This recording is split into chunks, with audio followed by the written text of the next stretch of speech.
Donc arrêtez, s'il vous plaît. J'ai Et malheureusement encore une fois, c'est un stream prévention. vu des gens perdent tout, Voilà, les jusqu'à gars. même perdre leur vie à cause du jeu. Ils se sont soit suicidés ou soit se sont fait tuer. Faut bien imaginer et bien comprendre que le jeu, même s'il n'a pas de substance, est une drogue. Je suis moi-même un joueur addict aux courses et au poker, en abstinence depuis 17 ans. Enfant, j'ai tout de suite aussi joué aux cartes. Moi, j'ai vu mon père toutes ses vacances jouer aux cartes avec de l'argent. Il jouait beaucoup de temps. Moi, je voulais partager du temps avec lui, donc je le regardais. Dès l'âge de 15 ans, j'ai... Putain, j'avoue, inquiétant, tu deviens addict. Tu deviens addict à cause de ton gros daron. Bah ouais, moi, c'est comme ça que ça a commencé. Mais sauf que mon gros daron, c'est un faux addict. Il adore jouer, mais il peut jouer à des tournois de poker pour gagner 3 euros ou 50 centimes à la fin. Tant qu'il gagne, enfin, tant qu'il joue, il est content. Mais moi, c'est strictement impossible, ça. Non, mais faut le dire. C'est à travailler. Plus je Comment gagnais c'est d'argent, possible? plus les sommes misées étaient importantes. Et on voit que les sommes plus importantes, elles nous procurent des Comment émotions. tu peux devenir accro au jeu d'argent après 15 fois que tu perds, tu t'arrêtes? Le problème, c'est que tu perds pas tout le temps. Sinon, ce serait trop facile, mon gars. Faut le dire, mon gars. Perds pas tout le temps, mon gars. Plus forte. On va Des fois, d'abord tu gagnes jouer bien, parce mon qu'on gars. va à la recherche d'une émotion, qui va être celle Il est du con, crack, quoi, lui. celle du suspense, celle de la réflexion. Est-ce que je vais réussir mon bluff? Est-ce que je vais pas réussir mon bluff? L'émotion, c'est très souvent ce que va rechercher un joueur. Beaucoup plus que l'argent qui Putain, il a raison. En vrai, c'est même pas l'argent, je crois. En fait, t'as envie de retrouver des sensations que t'as eues quand t'as passé des belles soirées où t'as gagné. Mais le problème à vouloir reproduire ces soirées, elles se reproduisent pas. Parce que Et tu l'argent cours accumulé derrière, en fait. n'est plus ni moins que le facteur amplificateur de l'émotion qui va... Non, ils sont forts, en vrai. Ils sont forts. C'est une mafia, le casino. Ils sont forts. On va se tester nous-mêmes en étant assez prudent. Puis c'est après, au fur et à mesure... En fait, j'ai envie de préparer une vidéo, sur les bas-fonds d'Anguin-les-Bains.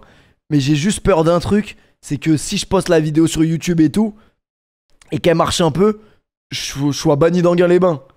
Et étant donné que c'est le seul casino en Ile-de-France, ça me ferait vraiment chier. Ça me ferait vraiment chier. Donc j'y réfléchis encore un peu, je vous tiens au jeu. Avec l'expérience, le fait de pouvoir croire qu'on maîtrise de plus en plus un sujet, on va avoir envie de rentrer dans des tables qui vont être évidemment avec des enjeux plus forts, et surtout de faire partie de ceux qui peuvent être assis autour de cette Il a raison, ça c'est ce qu'on appelle la table des princes. Les gars, la table des princes, c'est magnifique, les gars. table-là. On a aussi, comme dans beaucoup de sujets, cette envie de sentir qu'on progresse à la fois sur la partie technique, mais qu'on progresse aussi... Merci Maréchal. Nous voilà, les gars, il y avait 2 jours 0 à la télé ce soir. Vous croyez que j'allais regarder l'horrible Rennes-Lyon? Non, ma bite, j'ai regardé 2 jours 0, c'était excellent. C'était magnifique. Il y a une table et que vous mettez par exemple plusieurs centaines d'euros. Faut prévenir les gars quand il y a des films comme ça à la télé là.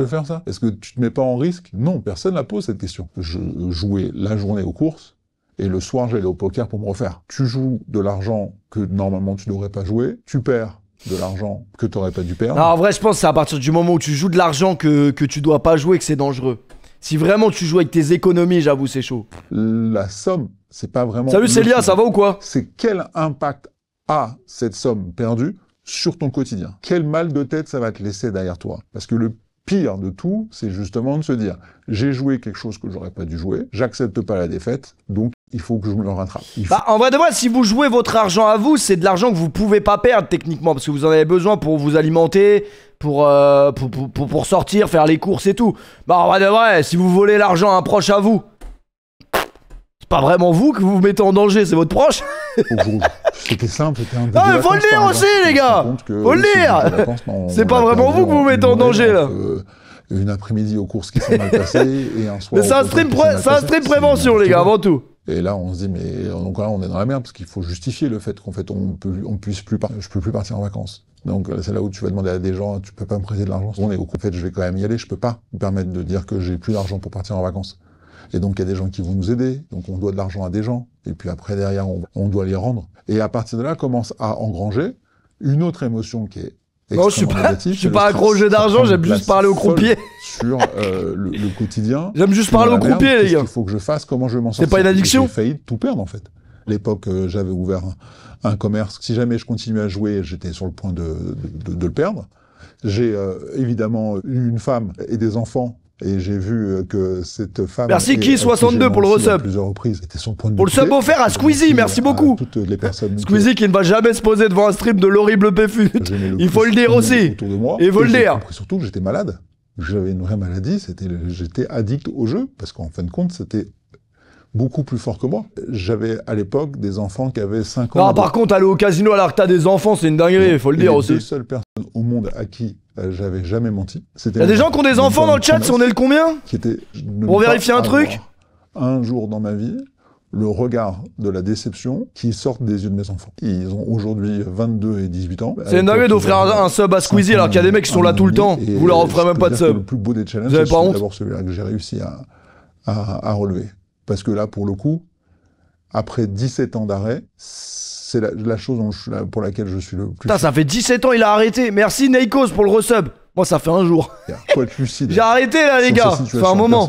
Est-ce que je joue normalement? Comme quelqu'un qui pourrait se dire, aujourd'hui, bah, je vais jouer, et puis à un moment donné, si on lui dit, bah non, en fin de compte, tu joues pas, bah il se dit, bah ok, pas de problème, je joue pas. Ou quoi qu'il arrive, il se dit, non, non, j'ai décidé qu'il fallait que je joue, donc je vais jouer. Je peux pas faire autre chose que d'aller jouer. Dès l'instant où on a compris qu'on avait un rapport qui était limite, ça devenait une priorité de jouer, ça veut dire qu'on a un souci sur ce sujet. Faut pas que ça devienne une priorité, les gars, encore une fois. Hein. Encore une fois, les gars, c'est un stream prévention. C'est un stream prévention, les gars. Vous avez grandi dans une famille de joueurs, Albert? Désolé, j'aime trop les témoignages. J'avais deux oncles qui aimaient le jeu. Et ils m'accompagnaient dans leur bar où ils jouaient, ça donnait leur jeu favori, la belote, le rami ou bien le tarot. Vous avez des souvenirs de petite enfance où vous étiez baigné dans cet univers-là? J'ai commencé en culotte courte, j'avais 6 ans, je grimpais sur une chaise pour jouer au flipper ou au baby-foot, et de temps en temps, bon, la fatigue se faisait sentir, mon oncle me prenait sur ses genoux, et puis je regardais taper le carton. Et on était déjà dans l'ordre du besoin? Peut-être pas encore à 6 ans, mais disons que dès à 6 ans, il joue au tiercé. Merci Crémon Blas pour le resub. J'avais besoin d'en parler continuellement à mes camarades dans la cour de récréation. C'est une dinguerie, il est en primaire. Il va voir les gamins. Tu sais, les gamins, ils jouent aux policiers et aux voleurs. Non mais t'as pas vu le 8 là? Le cheval 8. Besoin de jouer, et jusqu'au jour où j'ai pu commencer à gagner mes premiers deniers et d'aller jouer au casino. À quel âge vous jouez au casino? J'y suis allé, j'avais 17 ans. Ouais. J'avais pas le droit d'entrer dans les salons de jeu. Vous trichiez comment alors? Majeur. Wesh. Mon oncle, qui avait suffisamment de moyens, me faisait entrer dans une salle qui n'était pas avec des papiers d'identité. Ouais. Ce qui faisait que finalement je jouais à la boule. On appelle ça le salon de boule. Et puis je jouais. Ouais, c'est l'oncle de fou. Avec parcimonie au départ. Mais dès la majorité... Vous pouviez y passer des heures, déjà, à 17 ans? Je passais des heures, oui, puisqu'effectivement, mon oncle était accro, donc il restait un certain temps. Donc, vu que je l'accompagnais...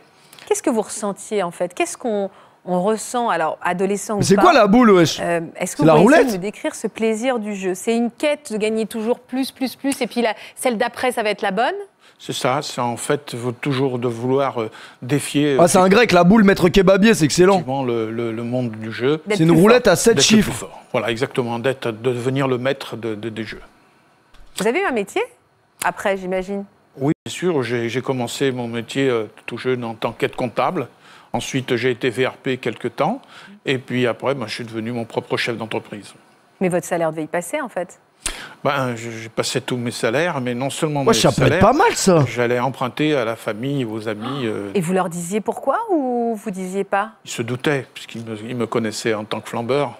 Ça n'existe plus, ça. Flambeur, vous dites? Oui, je connais pas, moi. Une nuance avec joueur. Le flambeur... Alors c'est quoi la nuance pour vous, Albert? Le joueur fait attention à ce qu'il fait.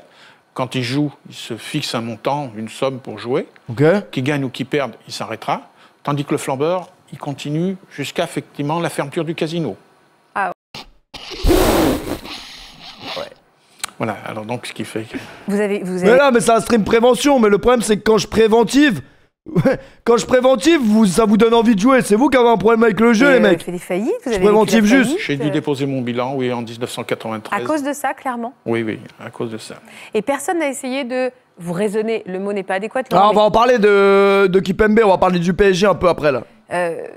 Quelqu'un essaie de vous... Mais vas-y, je vais aller à la télé pour demander des conseils à ce mec. Regardez là, sa coupe de cheveux, s'il vous plaît. Y a rien de crédible là-dedans.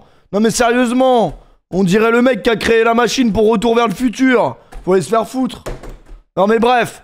Ouais. Il est 1h10, il reste 3 heures de jeu, les gars. 3 heures de jeu.